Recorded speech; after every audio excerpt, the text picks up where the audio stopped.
14장 1절에서 14절까지의 말씀, 누가복음 14장 1절에서 14절까지의 말씀, 우리 한 절씩 교독하고 마지막 절은 합독하도록 하겠습니다. 누가복음 14장 1절에서 14절까지의 말씀, 제가 가진 성경은 신약 119페이지에 있습니다. 한 절씩 읽고 마지막 절은 합독하도록 하겠습니다. 안식일에 예수께서 한 바리새인 지도자의 집에 떡 잡수시러 들어가시니 그들이 엿보고 있더라.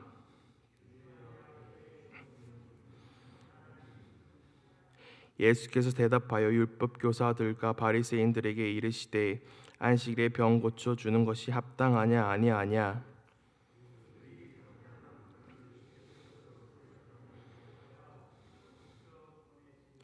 또 그들에게 이르시되 너희 중에 누가 그 아들이나 소가 우물에 빠졌으면 안식일에라도 곧 끌어내지 않겠느냐 하시니, 청함을 받은 사람들이 높은 자리 택함을 보시고 그들에게 비유로 말씀하여 이르시되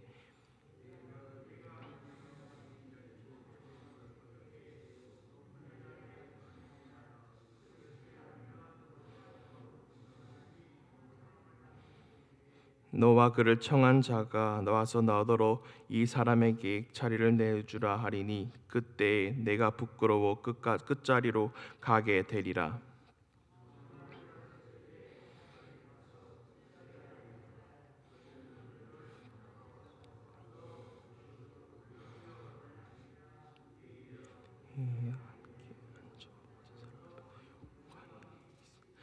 무릇 자기를 높이는 자는 낮아지고 자기를 낮추는 자는 높아지리라.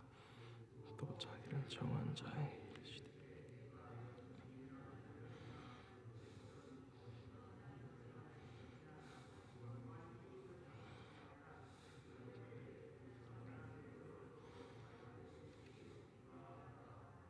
잔치를 베풀거든 차라리 가난한 자들과 몸 불편한 자들과 저는 자들과 맹인들을 청하라. 같이 읽겠습니다.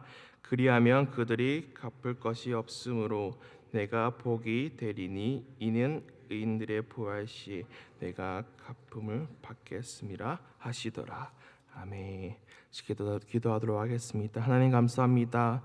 하나님께 맡기신 이 말씀이 있습니다. 말씀을 전할 때 전하는 자나 듣는 자나 이 말씀을 듣고 오늘 하루 복종하며 살아갈 수 있도록 도와주시옵시고, 정말 하나님의 말씀 하나님의 뜻대로 행하는 자가 될 수 있도록 도와주옵소서. 하나님, 이 시간에 주님의 말씀에 귀 기울입니다. 주님 듣게 하시고 그 말씀을 가지고 정말 하루를 살아낼 수 있도록 도와주옵소서. 감사합니다. 예수님 이름으로 기도드립니다. 아멘. 예수님은 안식일 날에 바리새인과 지속적으로 마찰이 생기고 있습니다. 오늘 본문도 수종병에 걸린 사람이 등장합니다. 바리새인들은 예수님이 어떤 행동을 보일지 지켜보고 있습니다. 이 상황에서 예수님은 어떻게 하실까요? 이것은 간단한 문제가 아닙니다. 13장에서도 안식일 날에 꼬부라진 여자를 고쳐 회당에 있던 사람들이 분노하고 있습니다. 종교 지도자들이 안식일 날에 병을 고치는 것을 금했기 때문입니다. 그들이 보기에는 예수님이 이 법을 깨트린 것입니다. 그럼에도 예수님은 행동하기 시작하였습니다. 수종병에 걸린 사람을 온전히 고쳐주십니다. 그러면서 예수님은 유대 지도자들의 안식일 간습에 대해 질문을 합니다. 우리 3절에서 4절까지의 말씀, 우리 14장 13절에서 4절까지의 말씀 합독하도록 하겠습니다. 예수께서 대답하여 율법 교사들과 바리새인들에게 이르시되 안식일에 병 고쳐 주는 것이 합당하냐 아니하냐. 그들이 잠잠하거늘 예수께서 사람을 데려다가 고쳐 보내시고. 예수님은 일하고 있었습니다. 반면에 율법 교사들과 바리새인들은 어떻게 하고 있나요? 침묵하고 있습니다. 예수님은 유대 지도자들을 포함하여 일반 백성에게 반복해서 경고하며 호소하고 있습니다. 예수님은 오늘 일을 통하여 유대 지도자들의 안식일 관습에 모순점이 있다는 것을 사실을 드러내고 있습니다. 예수님의 질문에 그들은 잠잠합니다. 예수님은 또 그들에게 이렇게 물어봅니다. 너희 중에 누가 그 아들이나 소가 우물에 빠졌으면 안식일이라도 곧 끌어내지 않겠느냐? 그들은 대답하지 못합니다. 안식일 날 이 같은 관습이 얼마나 모순되었는지 보여주고 있는 사실입니다. 율법교사나 바리새인들은 그 일을 침묵으로 일관하고 있으며 반면 예수님은 일하고 계셨습니다. 예수님은 병에 걸린 사람을 고쳐주셨습니다. 수종병은 그 당시 부정한 병이라고 알고 있던 병입니다. 그럼에도 불구하고 예수님은 그 부정한 사람을 고쳐주셨습니다. 안식일에 고쳐주시고 있다는 것입니다. 그들은 환자를 소보다, 바리새인들과 그 율법 교사들은 환자를 소보다 낮은 가치로 생각했습니다. 예수께서 소에 대한 질문을 하자 아무런 대답을 하지 못했습니다. 소가 빠지면 바로 구할 것이기 때문입니다. 이처럼 종교 지도자들이 얼마나 부패하였는지 드러내 보여주는 모습이기도 합니다. 이 상황 속에서 누가 일하고 계십니까? 예수님은 자신의 사역과 유대 지도자들의 관습을 비교하십니다. 예수님은 모든 사람에게 마음을 여십니다. 모든 사람을 받아들이십니다. 동등하게 대하고 계시다는 거죠. 지금 예수님은 어떤 바리새인에게서 식사 초대를 받고 유대 지도자들과 함께 식탁에 앉아 있는 상태입니다. 예수는 그들이 높은 자리를 차지하려고 시도하는 모습을 지켜보고 있었습니다. 예수님은 비유로 말씀하시면서 스스로 높은 자리에 앉은 어떤 사람은 곧 자기보다 더 높은 다른 사람에게 그 자리를 내어 주어야 할 때가 온다고 말하고 있습니다. 그때 부끄러움을 당할 거라고 말씀하고 있습니다. 따라서 어떤 사람이 겸손하게 행동해도 다른 사람들이 그 사람을 높여 주는 것이 훨씬 좋은 것이라고 말씀하고 계십니다. 예수는 초대받은 사람이 높은 자리를 선택하는 모습을 보면서 비유로 가르치고 있는 것입니다.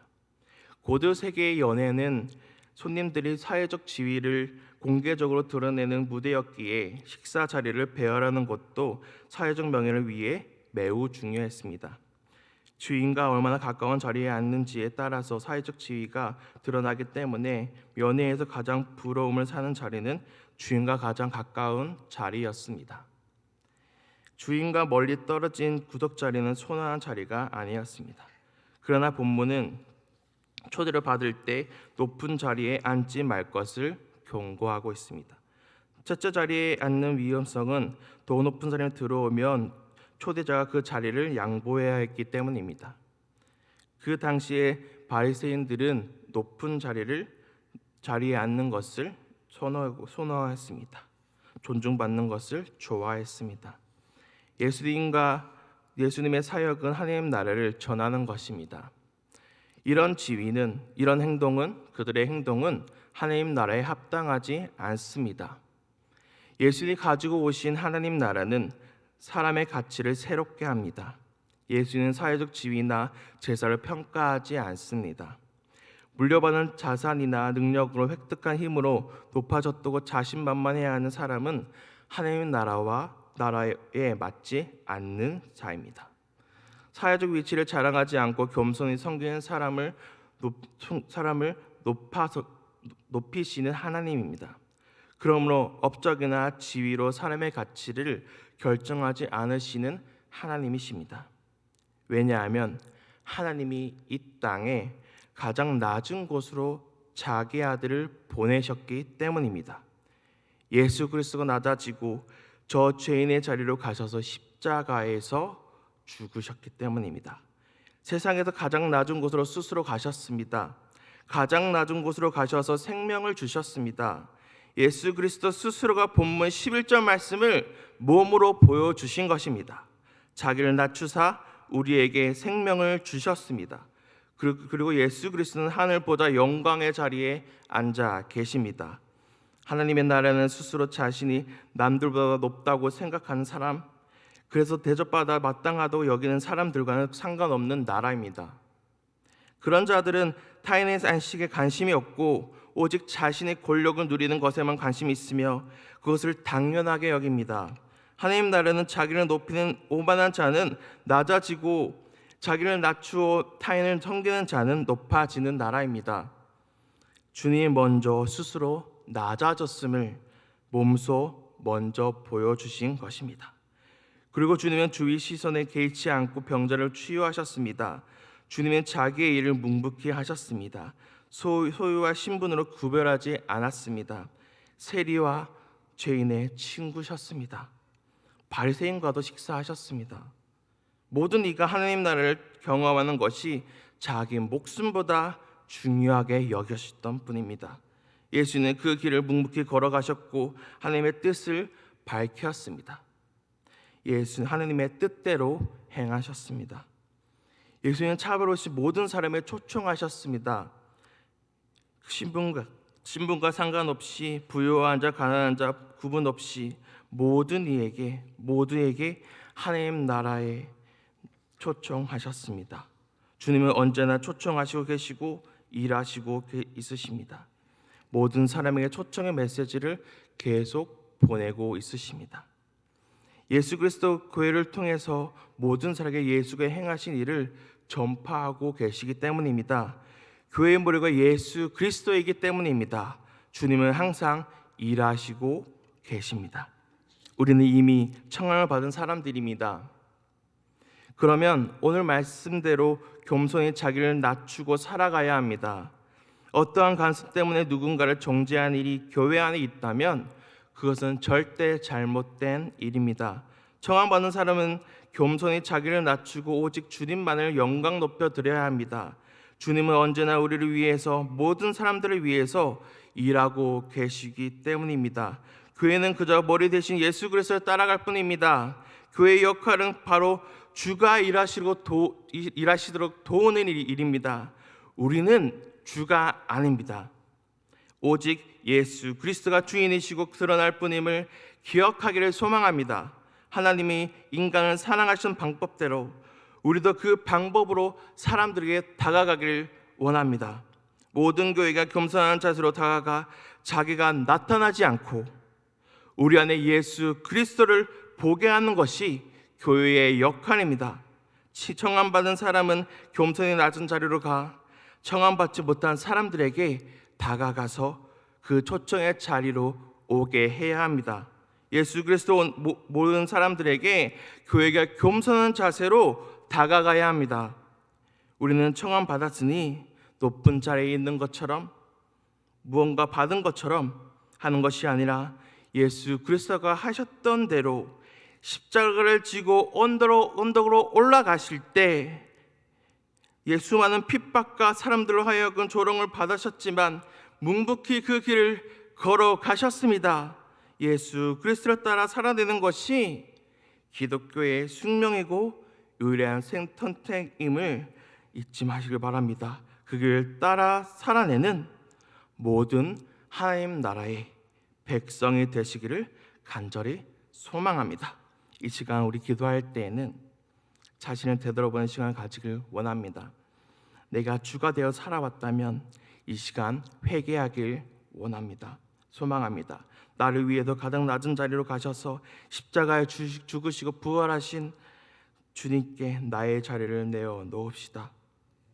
그리고 오늘 주일 예배 가운데 큰 은혜 부어달라고 하나님의 영광에 높여드리는 예배 되어달라고 기도하길 원합니다.